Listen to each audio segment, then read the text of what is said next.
Hola, ¿qué tal? Buenos días, ¿cómo les va?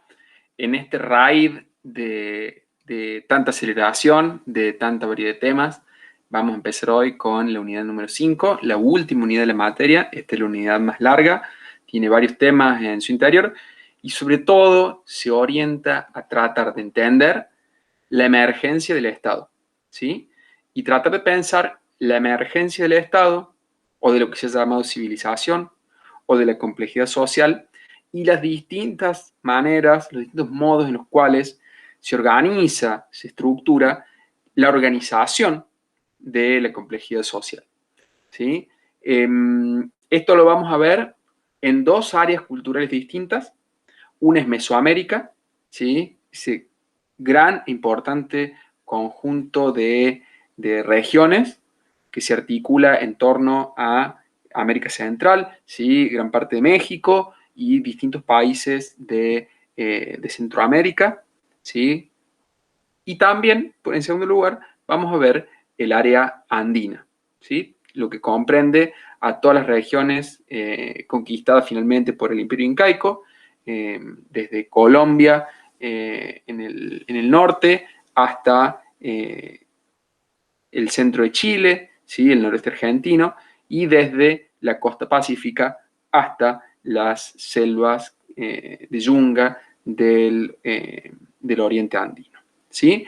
En esta primera clase lo que vamos a tratar de ver es el primer capítulo de la historia de la complejidad social en Mesoamérica, con un pueblo que a través de distintos centros ceremoniales organizó ciertas redes de interacción muy complejas, que no podríamos definir como un Estado, pero sí con desigualdades, con el manejo de bienes de prestigio, seguramente de artesanos especializados, ¿sí? De personajes que tenían, acumulaban poder, ¿sí? Y que celebraban su poder a través de estelas, por ejemplo, o que también lograban organizar ciertas estructuras para reproducir su poder a través de generaciones. Con esto nos estamos refiriendo a los olmecas, ¿sí? Un desarrollo que se dio en las tierras bajas de México, en los estados de Veracruz y Tabasco, que ustedes pueden ver en la bibliografía y también en la clase. Yo para este momento lo que me gustaría es tratar de estructurar un poco el desarrollo de todo este problema cultural histórico, ¿sí?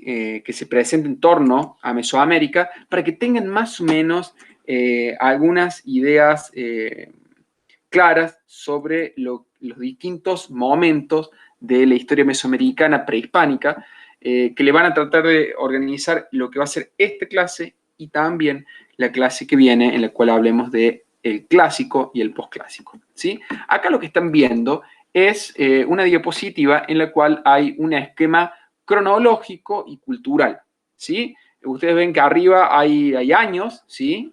Años que van desde el 2500 antes de Cristo hasta el 1500 después de Cristo, ¿sí? Y a la izquierda están viendo en las columnas una serie de regiones, ¿sí? Norte, Occidente, Centro de México, Guerrero, Oaxaca, Golfo, Maya y América Central, ¿sí? Acá, abajo de los años, tienen los periodos, ¿sí? Lo que sería el periodo preclásico temprano, preclásico medio, preclásico tardío, ¿sí? Después el clásico, temprano y tardío, y el posclásico, temprano y tardío. ¿Por qué hablamos de preclásico, clásico y posclásico? Básicamente esto tiene una influencia un poco del evolucionismo, pero pensado desde una perspectiva muy influenciada por la historia del arte, en el cual los estilos, los desarrollos culturales tienen su momento de cenit, ¿sí? Los momentos clásicos, un momento, lo pueden pensar con el Renacimiento, lo pueden pensar con los griegos, ¿sí? Donde se hablaba de este mismo tipo de categorías, y en este caso pasa lo mismo, ¿no? El momento, el cenit de la civilización, el momento de mayor expresión de la civilización mesoamericana se daría en el clásico, Y antes del clásico habría un momento que daría forma a las bases, a los orígenes del clásico, que se ha llamado preclásico. Cuando termina el clásico, eso ya las culturas entran en decadencia para estas lecturas y aparece lo que conocemos como posclásico, ¿sí? Por eso esta es la influencia de ideas que tiene esta seriación que ustedes van a ver y van a ver en la bibliografía, sobre todo en la bibliografía de Fidel, van a tener y en mucha otra bibliografía van a tener esa terminología. Nosotros vamos entonces a ver hoy lo que se llama preclásico, ¿sí? Vamos a ver lo que también se ha llamado formativo, que sería el momento en el cual se consolida la agricultura, se consolida el sedentarismo y en torno a esos desarrollos de agricultura y sedentarismo se pensaba que se desarrollaba la desigualdad social, ¿sí? Y la desigualdad social en Mesoamérica empieza a consolidarse o a estructurarse en torno a lo que llamamos cultura olmeca, ¿sí? Entonces acá en lo que se llama preclásico medio, ¿sí? Entre el 1500 a.C.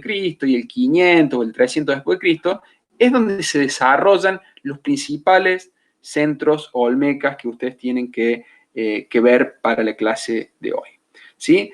La bibliografía de Fidel es una bibliografía de difusión, no es para nada difícil, no creo que tengan ningún problema. La ficha que ustedes tienen para esta clase es bastante simple también. Les leo las preguntas. La primera es ¿cuándo y dónde se desarrollaron los olmecas? La segunda es ¿qué son los islotes y cómo inciden en la emergencia de la desigualdad? Acá tienen que pensar un poco en las visiones estructurales de la historia, ¿no? Como la base de la producción y el modo en que se organiza la producción es lo que nos permite entender las características de la organización social de un grupo, de un periodo. Entonces acá tienen que poner énfasis en eso. La tercera pregunta es, ¿qué caracteriza a los centros ceremoniales olmecas? ¿Qué tipos de vínculos sociales se pueden inferir a partir de la escultórica y el monumentalismo? ¿Sí? Acá también tienen que poner ojo a cómo surgen los personajes distinguidos, cómo reproducen su poder, ¿sí? Qué tipo de cosas acumulan. Y esto sería importante para entender lo que es un centro ceremonial. Hasta ahora nosotros habíamos visto distintos tipos de asentamientos. Uno eran, de repente, los campamentos base de los cazadores-recolectores. Otro, las aldeas de las primeras sociedades sedentarias. Y en este momento lo que vamos a ver son los centros ceremoniales, en los cuales ya pasan algunas cosas, hay fenómenos sociales y materiales que implican la existencia de relaciones importantes que se dan en los centros ceremoniales y que está bueno que lo repasen o lo traten de pensar en esta clase, ¿sí? Otra pregunta es, ¿qué rol cumple el estilo olmeca en la organización mesoamericana de su momento? Y finalmente, ¿qué dinámicas sociales se pueden ver en los ciclos de emergencia y decadencia de los centros ceremoniales olmecas? ¿Sí? Con esto, yo creo que pueden trabajar perfectamente esta clase, que no tiene que tener ninguna complejidad. Y les recuerdo que hoy al mediodía, a las 12, vamos a tener la clase integradora que nos quedó en el tintero de la unidad número 4, ¿sí? Para discutir la emergencia de la agricultura, las consecuencias de la agricultura, el neolítico y los desarrollos agrícolas y sedentarios de la zona andina, de América del Sur, del noroeste argentino y también de las sierras centrales, las sierras de Córdoba y San Luis, ¿sí? Con esto me despido y espero que estén muy bien.